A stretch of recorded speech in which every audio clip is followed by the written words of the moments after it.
Donald Trump is so embarrassed that he was the only president to be impeached twice, and he's such an intellectual goon that he has demanded the Smithsonian take down any mention that he was impeached in their impeachment exhibit. Donald Trump, you can run, but you can't hide. History will follow you down. Yes, Donald Trump, you were impeached twice, and nothing you do will erase that, ever. U.S. citizens, natural-born U.S. citizens, are now being detained by ICE. These are called collateral arrests. Actually, I have an appointment right now, which I'm going to be late for because I'm so disturbed by what I have read.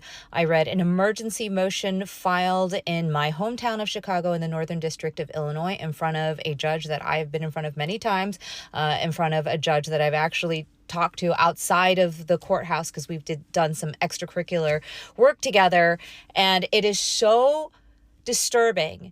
I don't even know what to make of it, but what we need to do is we need to talk about what are the things that you can do in order to mitigate the risk that either you or a family member or a friend or a colleague that you care about that, quote, fits the profile of these detainees to either get out of detention as quickly as possible or to avoid being detained altogether. So in Chicago, this man, 54 years old, was born and raised in Chicago, Illinois, was walking along the street, minding his own freaking business when he was arrested without a warrant by ICE. He had proof of his U.S. citizenship in his wallet, but they confiscated his wallet, threw him into a white van, and detained him with other detainees for 10 hours. At no point during this 10-hour period did they explain to this man why he was arrested.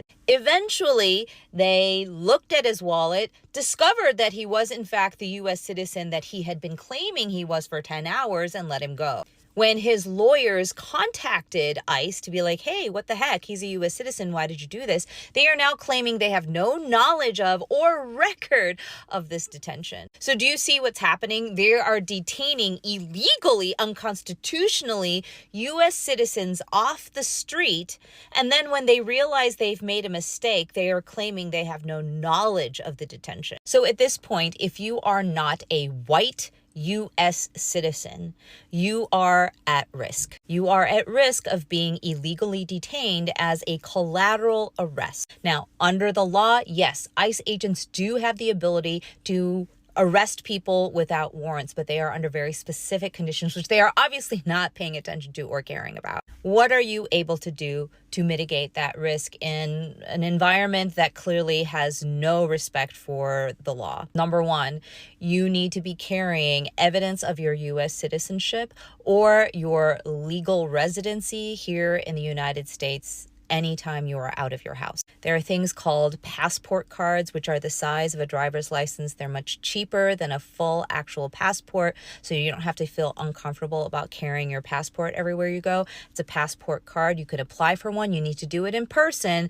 but if you can get your hands on one of those and you're a U.S. citizen, you should do that. If you are a green card holder, obviously you should be carrying that around with you everywhere you go. You probably already do that, but in case you don't, that's something you should be doing. Honestly, especially for my immigrant parents who, my dad has the thickest accent ever. You guys know this about my father, okay? I'm so worried about him that I'm actually thinking of like getting him a passport card and fucking making him wear it around his neck. The thing you can do is if you see somebody being arrested, you are in their vicinity, that means you can very quickly become a, quote, collateral arrest. What you need to do is you need to pull out your phone and do not pull up your camera app. You need to pull up your TikTok live app, your Facebook live app, your Instagram live app, your YouTube live app. It needs to be live, okay? Because they can get your phone and delete that shit.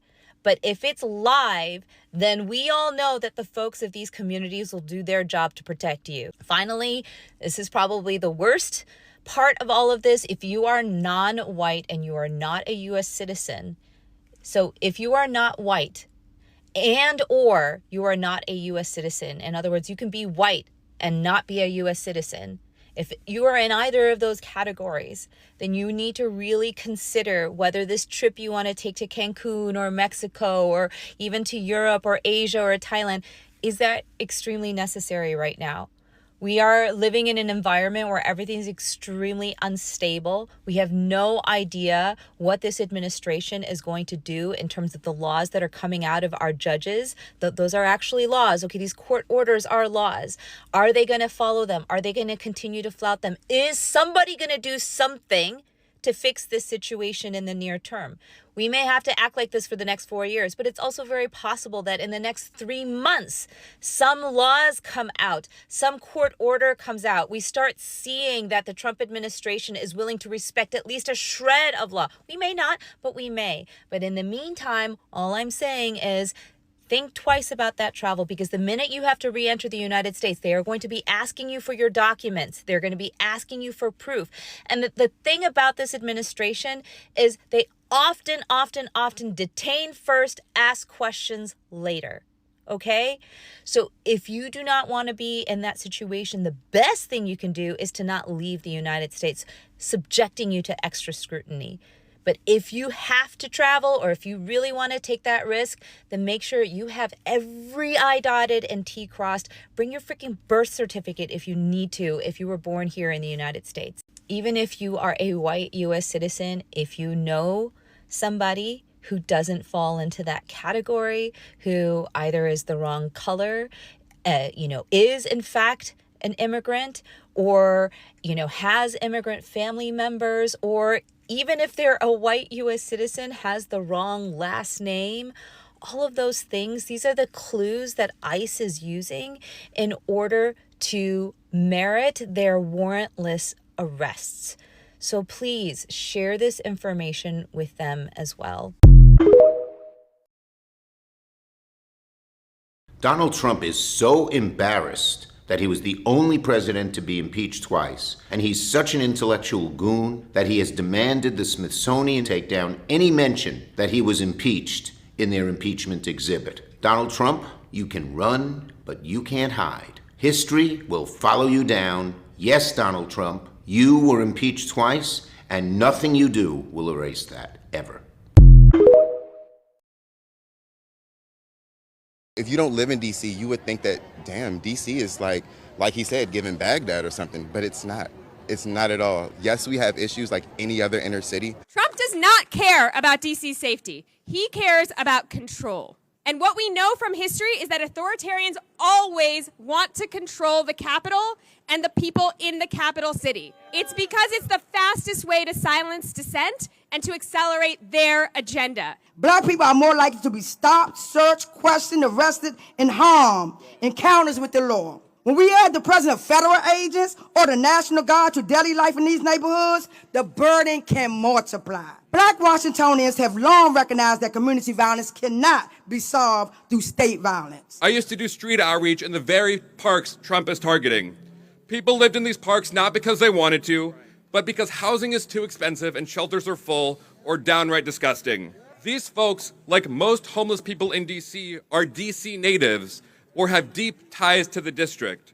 They are our neighbors. Breaking news, Ayman Salaman, if I said that correctly, a children's hospital chaplain in Ohio has been detained by ICE, and his community and religious leaders are in utter shock. Salaman served as a Muslim chaplain in the Cincinnati Children's Hospital and an imam at a local mosque. He has lived in the U.S. for more than a decade, receiving asylum from Egypt nearly 11 years ago, which means, by the way, he's here legally. But on June 9th, he went in for a routine immigration check-in and never came out.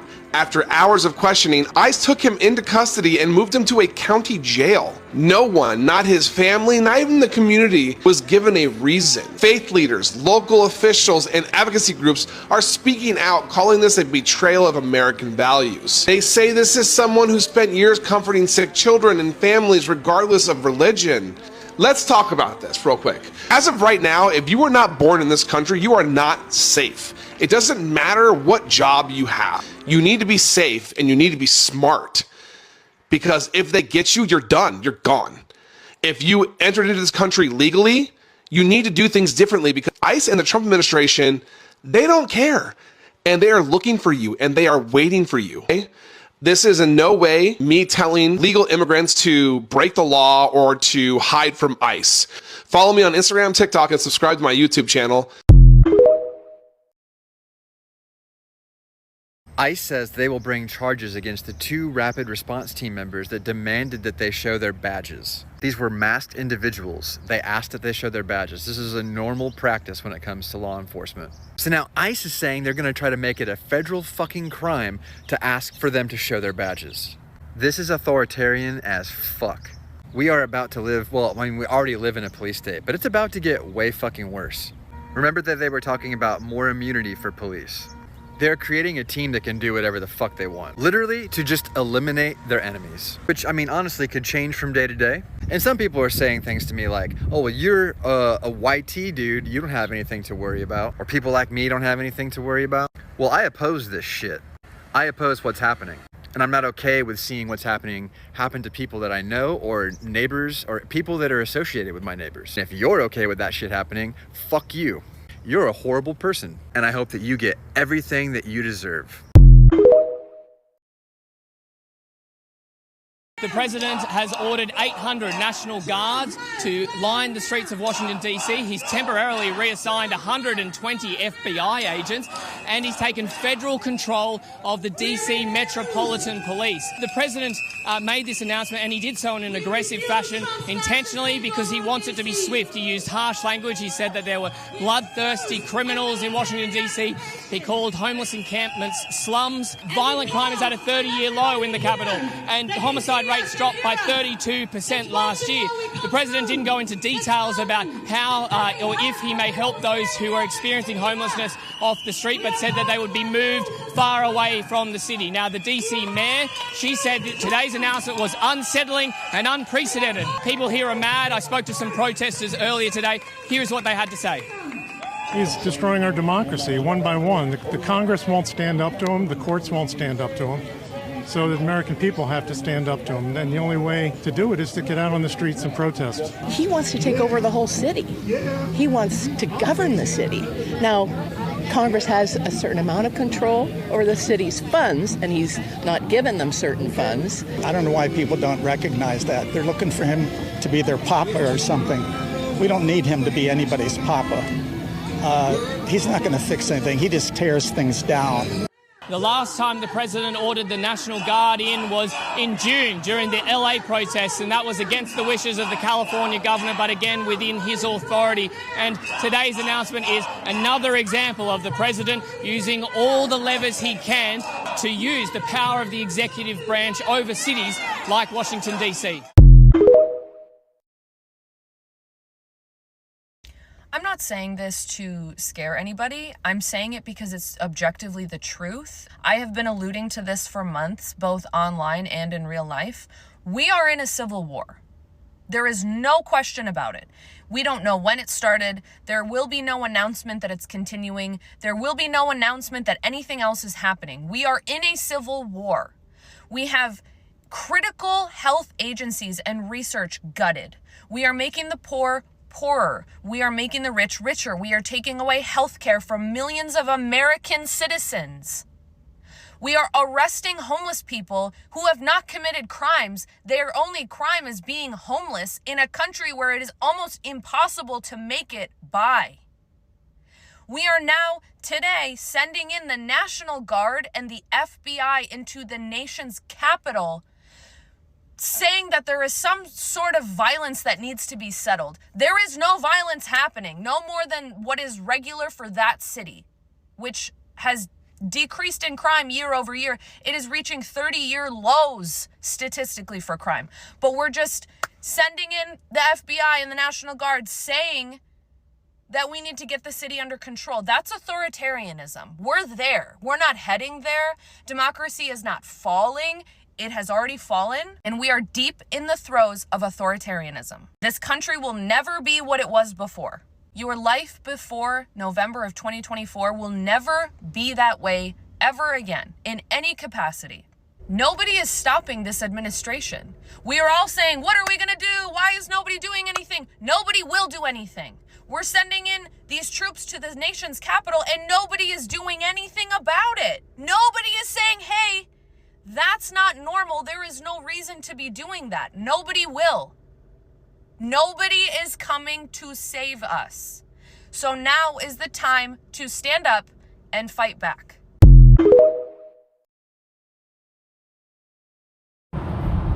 Well, guys, Donald Trump just announced he's taking over the Washington, D.C. Police Department under the guise of trying to cut down on a crime wave that does not exist. There is no crime wave in Washington, D.C. Donald Trump is using that lie to deploy the National Guards onto the streets of Washington, D.C. to pick up homeless people. That's the crime wave, homeless people.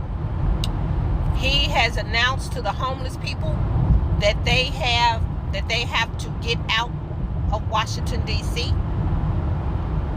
If they do not leave, they will be risking being arrested. Yeah.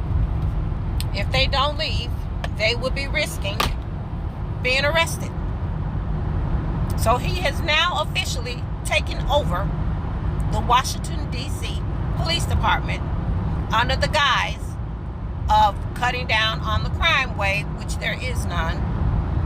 The crime in Washington, D.C. year over year is down. It is down. There is no crime wave in December. He's just lying to justify what he wants to do, which is to unleash the National Guards onto the United States citizens. So you Trump fans, you Trump supporters, you Trump voters, you are now responsible for having the National Guard turn on its own United States citizens. This is also another thing that you will be held accountable for. Everything this man does is tied to you, the people that put him in there.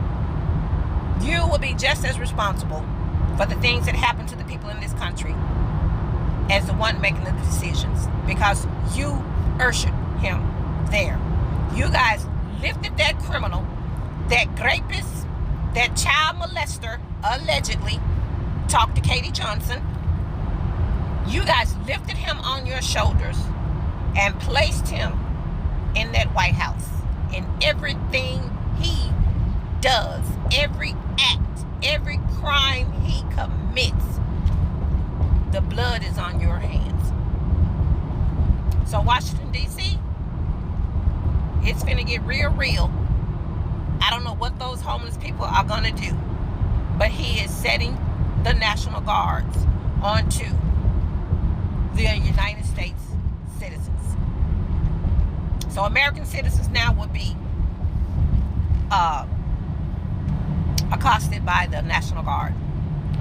Yes, the military is now turning on its own citizens, who they were sworn to protect from all threats, foreign and domestic.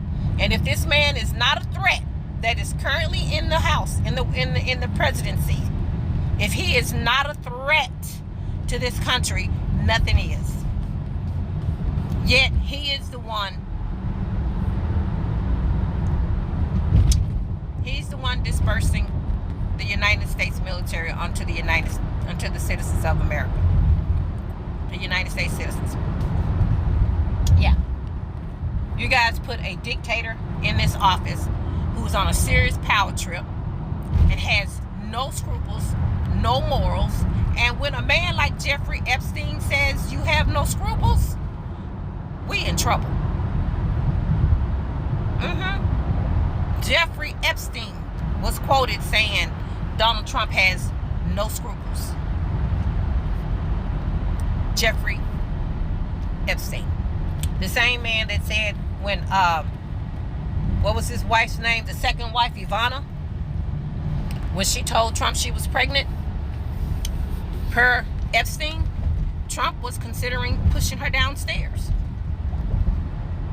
Pushing her down a flight of stairs. Which is oddly the same way his ex-wife died.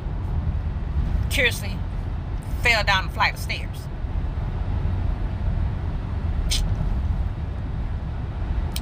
Are you guys ready to be held accountable for what you have done? Because every day your bill adds up higher and higher. It's going to get to the point to where what you owe is going to be way more than you have to give. So, congratulations. You guys are officially supporters of the most evil man that ever walked this earth. And this is who y'all look up to. This is who y'all support. This is who y'all praise. God has to be severely disappointed in his creations. I can't imagine just how disappointed he is in you. I hope you sleep well with that. We get some breaking news coming out of Clairton, Pennsylvania, very, very close to Pittsburgh, that a steel plant had a major explosion. Dozens of people are hurt, and there's dozens of people that are underneath the rubble. Again, this story, I just caught it. It's just breaking right now that out of Pittsburgh, Pennsylvania, a tremendous explosion at a steel plant. And right now, what we all need to do is pray for those people underneath the rubble, and there's no loss of life. What we know also is that there have been no casualties that have been confirmed yet, but it is just looks at, as the videos are coming in, the pictures are coming in, it looks an absolute decimation of this factory. So again, the story is just breaking. We don't know why it exploded, but it is in the Pittsburgh area, Pittsburgh, Pennsylvania area, and we are just waiting for updated information. But please continue to pray for all of those people that are trapped underneath the rubble.